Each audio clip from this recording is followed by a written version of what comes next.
Привет-привет! Меня зовут Людмила, и с вами Таро в потоке. Наш сегодняшний разбор называется так.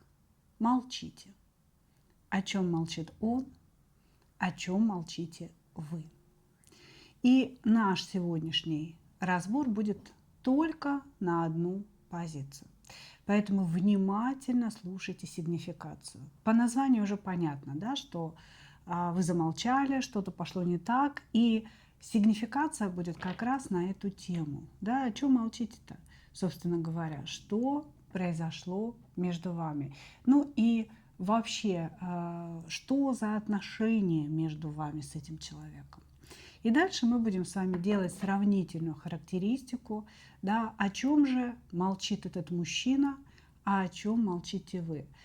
Что хочет получить каждый из вас посредством этого молчания, да, или же чего хочет добиться, что хочет высказать, да, при помощи вот такого поведения. Ну, я думаю, что будет очень-очень интересно. Итак, мы начинаем.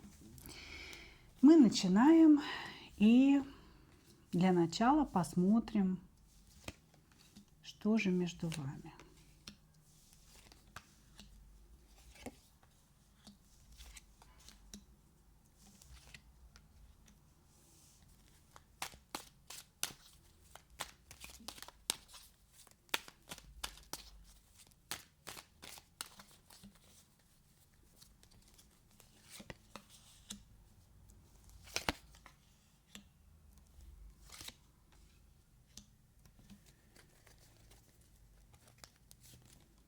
Мгм.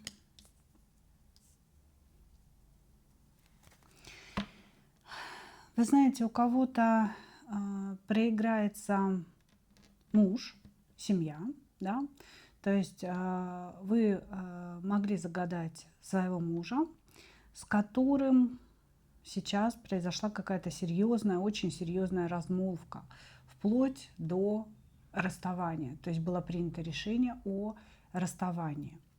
Значит, или же, если это не муж, то это человек, который, ну, как муж, да, то есть это человек, с которым вы хотели бы двигаться дальше по жизни.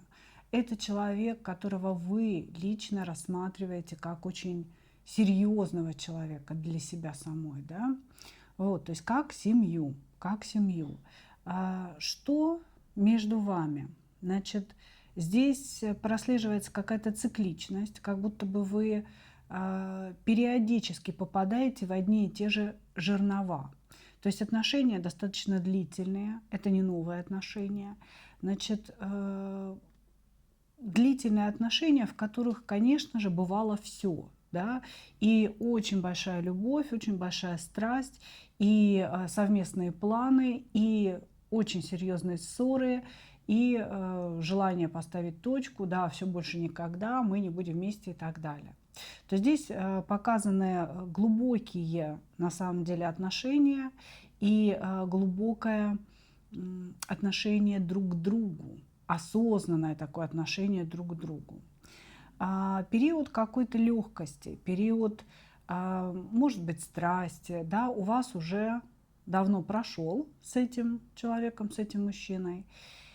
И наступил достаточно такой критический период, когда вы знаете о его недостатках, он знает о ваших недостатках, и в принципе надо как-то или с этим мириться и идти дальше, да, или уже вместе не оставаться. Вам сейчас вот вы сейчас в каком-то кризисе, в каком-то сложном положении, но это уже повторение, да, то есть нам показывают, что или эта проблема уже была, или в принципе вы вот так ссоритесь с этим мужчиной, да, что как бы все время как будто бы по одному и тому же сценарию проигрывается.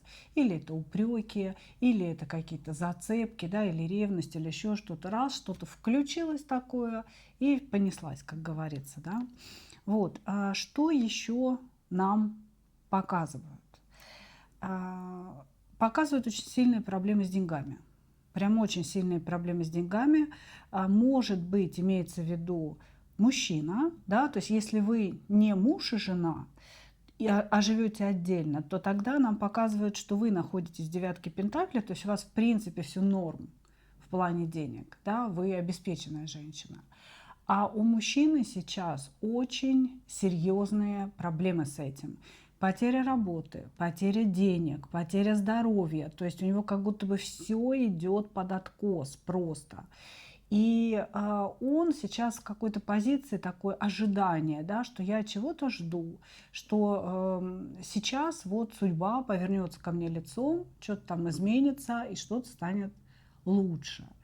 Вот, значит, если же это ваш муж, если же это ваш муж, то здесь очень интересные показатели, да, особенно если вы вместе живете. Я бы поняла, если бы вы, допустим, разъехались. Здесь показатели того, что женщине лучше, чем мужчине. То есть вам, в вашей паре, спокойнее, стабильнее, вы более осознанный человек, вы не истерите, не паникуете, не кидаетесь из пустого в порожнее. А мужчине почему-то сейчас очень плохо. Вот вы оба молчите, да? И вам легче, чем ему, вам лучше, чем ему. А он здесь, значит, что-то кипишует, у него почва ушла из-под ног. И, Господи, что же мне делать, денег нет, но вы держитесь, да? То есть ощущение такое, да, что если это ваш муж, после развода все останется у вас, да, все материальное останется у вас. Ему некуда идти, он чувствует себя выброшенным щенком на улицу, и здесь человек паникует именно из-за потери своей стабильности и зоны комфорта. Вот, очень своеобразно нам показывают ваши отношения, если узнали себя, да, по каким-то таким, знаете, основным точкам реперным. То есть давние отношения, постоянно все крутится, да, то есть периодически попадаете в ссоры, попадаете в молчание и никак не можете выяснить, кто прав, кто виноват, да, и наконец-то уже перестать ссориться. Хорошо, давайте посмотрим, что же думает он внутри этой тишины, о чем он молчит. Простите.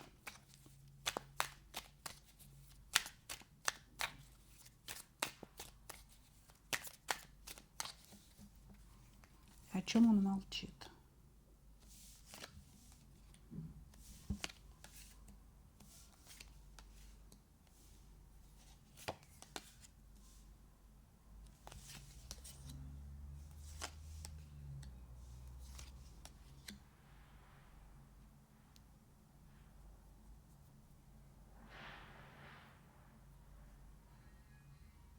О чем он молчит?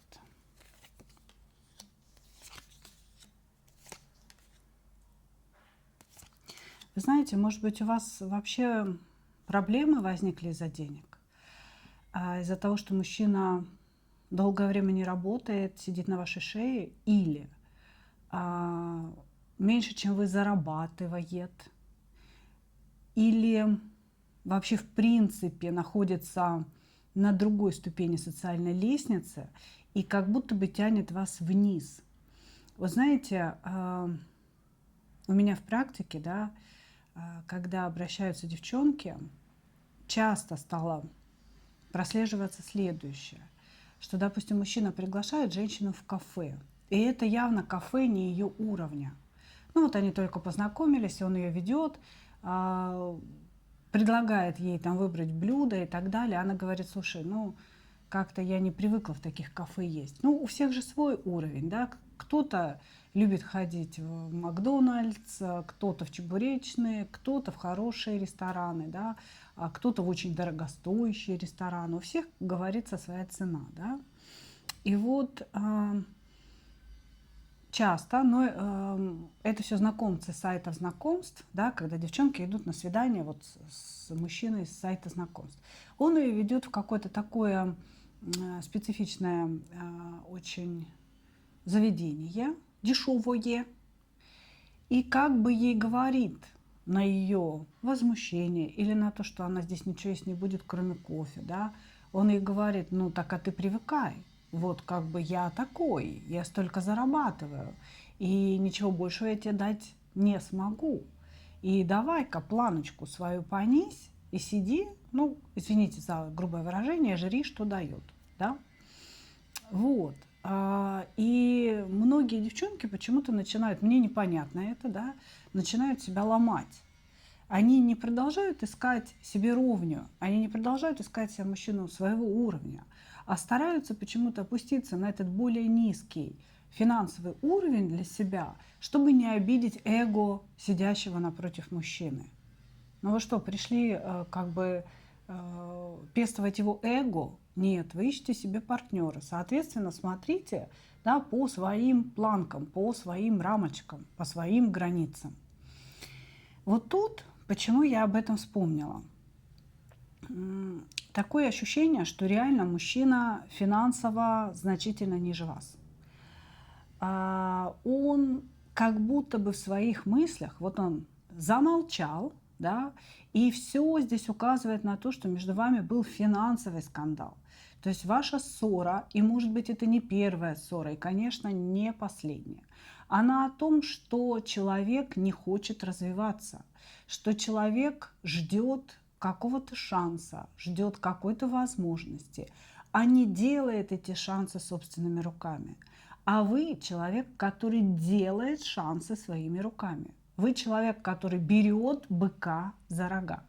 Вы можете согласиться сегодня на меньшее для того, чтобы завтра у вас была жар-птица в руке. А он все время ждет, когда прилетит именно жар-птица. И он еще на нее будет смотреть и говорить: ну это не такая жар-птица, у нее, блин, синие, значит, перья в хвосте, а я хотел, чтобы красные были. Понимаете, да? То есть здесь мужчина, который постоянно что-то перебирает, из-за этого он финансово не обеспечен и, ну, собственно, зарабатывает очень мало, но почему-то он хочет, чтобы вы научились жить вот в его уровне финансового обеспечения. Он пытается вас принизить, вот как в той истории, что я рассказала, в тех случаях, да, когда девочки ко мне обращаются, и мы вот разговариваем с ними по этому поводу, понижать или не понижать свою планку. Да? Вот здесь такое ощущение, что ваш близкий мужчина, может быть, даже ваш муж, зарабатывая меньше, чем вы, имеет возможность предложить вам меньше, чем вы стоите. Ну вот, извините за такие сравнения, да? И как будто бы в своих мыслях, в этой тишине, понимаете, он это требует. О чем он молчит? О том, что вы должны принять его таким, какой он есть. Что вы должны уразуметь для себя, что более богатым, достигатором, человеком, который шевелит булками, человеком, который что-то делает вообще в принципе, он никогда не будет. Это достаточно ленивый мужчина, который придумывает разные отговорки для того, чтобы не работать.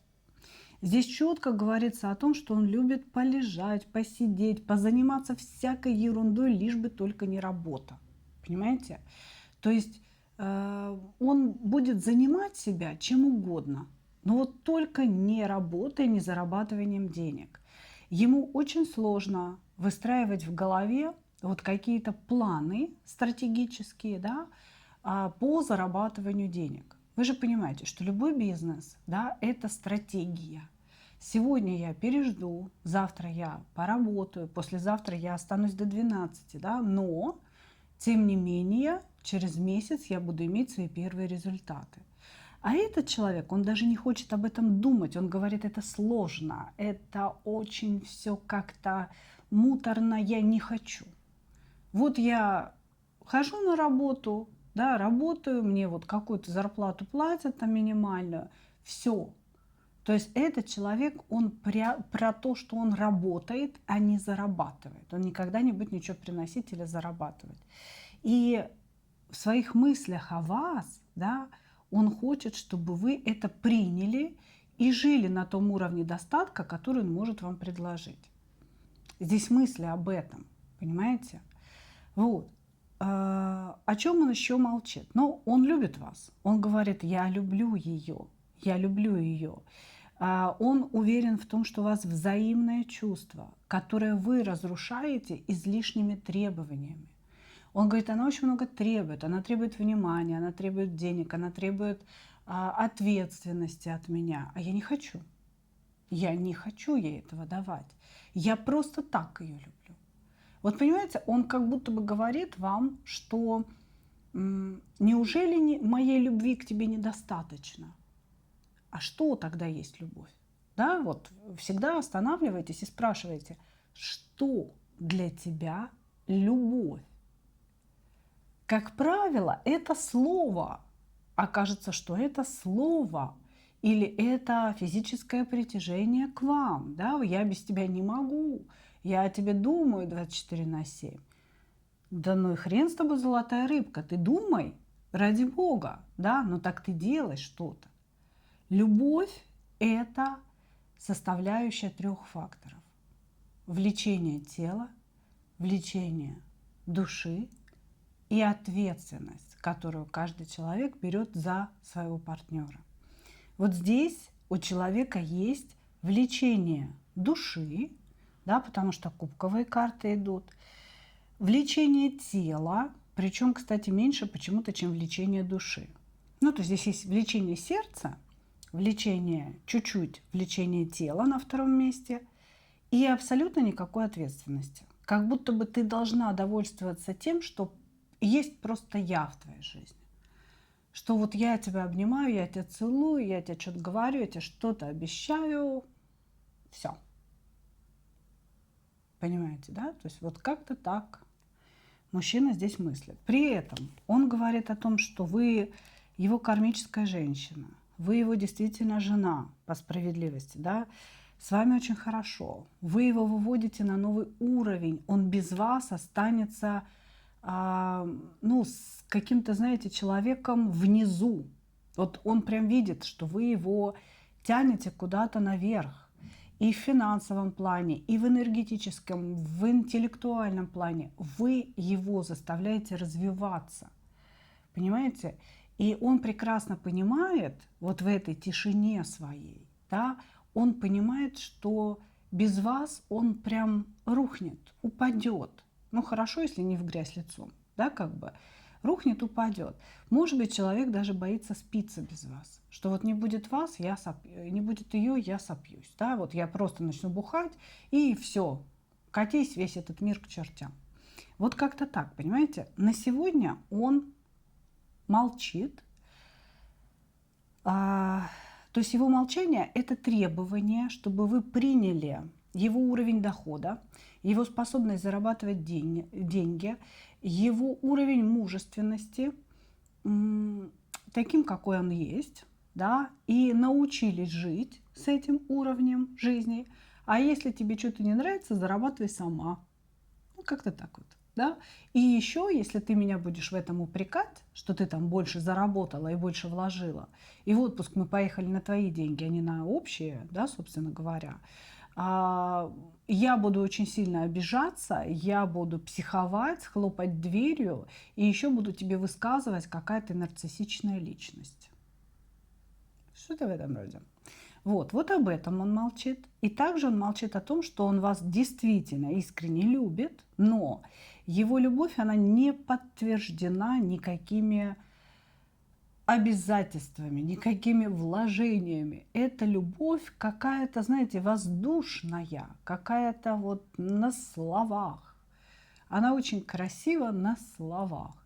Да, он может вас обнять, поцеловать, он может там где-то вас что-то прижать, сказать, какие у вас вкусные блинчики, сказать, какая у вас красивая попочка, да, и на этом вся его любовь заканчивается. А вот как только вы говорите ему, слушай, ты не хочешь поменять работу, да, ну, потому что как-то 30 тысяч там, рублей в месяц в наше время, это, наверное, даже где-то стыдно для мужчины, он будет просто негодовать и говорить, ты что? Ты любовь променяла на деньги? Женщина, как ты можешь? Что-то вот такое здесь у нас идет. Значит, этот мужчина не планирует молчать и дальше. Да? То есть сейчас вот он молчит, что-то там думает себе в тишине. Вот. Но вскоре он собирается действовать в вашу сторону, он собирается пробивать какие-то стены, он собирается открывать какие-то двери. А ваша задача в этой всей ситуации понять, что он не изменился. Даже если он будет говорить, что он изменился, он не изменился. Все его мысли, вот они ровно какие были, такие и остались. Какие были до вашей ссоры, такие сейчас. Хорошо. О чем молчите вы? Что вы хотите сказать ему своим молчанием?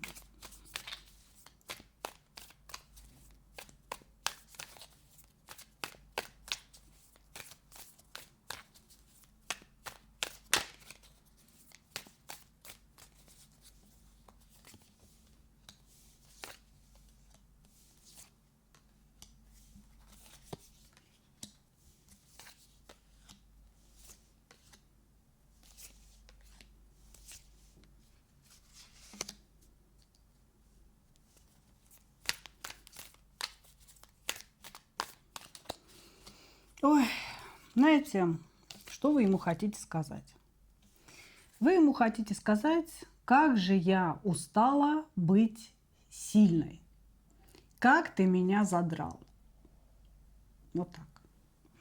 Значит, вы хотите отстоять себя. Вы очень сильны на самом деле. Сила, солнце, туз пентаклей, десятка кубков. Здесь вы человек, у которого действительно энергия гораздо больше, чем у него. У вас жезловая энергия, у него там вся такая кубковая, непонятная, как бы хвостом что-то он там вертит, непонятно, что хочет.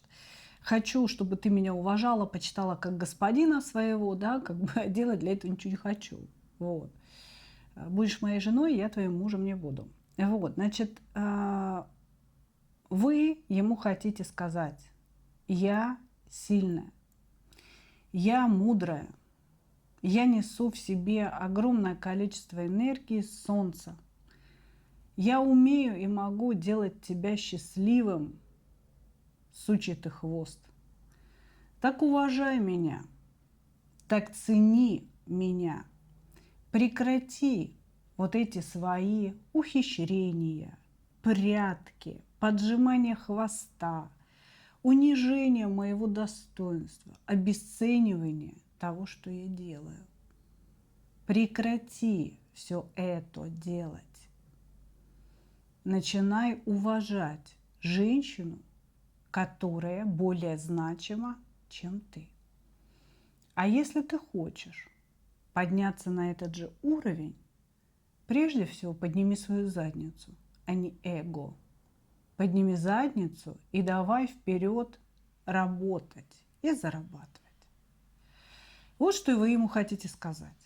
В своем молчании вы молчите о том, что он для вас уже давно не мужик, что сохранилась у вас какая-то надежда на то, что когда-то он был другим, на то, что было же в нем что-то, да, какая-то мужская энергия, маскулинность, был же какой-то мужской стержень, куда же это все делось-то?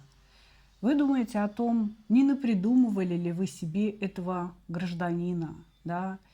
Вам уже просто жаль бросить его, жаль бросить вот эти все отношения, потому что очень много в это все вложено. Вложено много вашей энергии, вашего ума, мудрости и вот этого скрепляющего клея, да, которым вы постоянно заклеиваете эти отношения.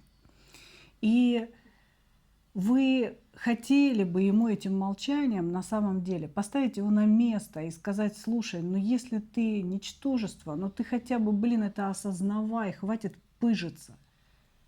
Иди помолись хотя бы на меня. Понимаете, пусть это выглядит немножко нарциссично, да, но на самом деле нормально. Вот в такой ситуации задолбали мужики инфантильные, да, которые пытаются навязать свою точку зрения, что-то там еще из себя мужиков строят. Как-то вообще слишком много этого всего стало, понимаете? А потом они спрашивают: а почему женщины превратились в императоров? Что это у нас у всех баб, да, яйца под юбкой? Ну а что это? Но вы же стали такими. У нас теперь слабый пол – это мужчины. И вот то, что я вижу, да, это ваше возмущение. Что вы хотите ему сказать? Чтобы первое, прекращал вас обесценивать, второе, взялся за себя и, наконец, стал тем мужчиной, о котором он лишь говорит. Дальше, о чем вы молчите? Вы разочарованы. Вы разочарованы этим мужчиной, вы разочарованы его поведением. Вам очень грустно, потому что вы мудрая женщина. А знаете, мудрость – это…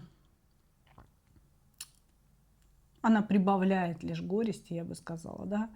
Умножение наших горестей. Потому что когда вы начинаете осознавать и видеть в человеке все его потайные места, это очень грустно. А особенно грустно от того, что люди не меняются. И вам сейчас очень грустно в этой тишине. Вам грустно, что мужчина ведет себя как ребенок, что он не способен брать ни ответственность, ни признавать свое поражение, понимаете?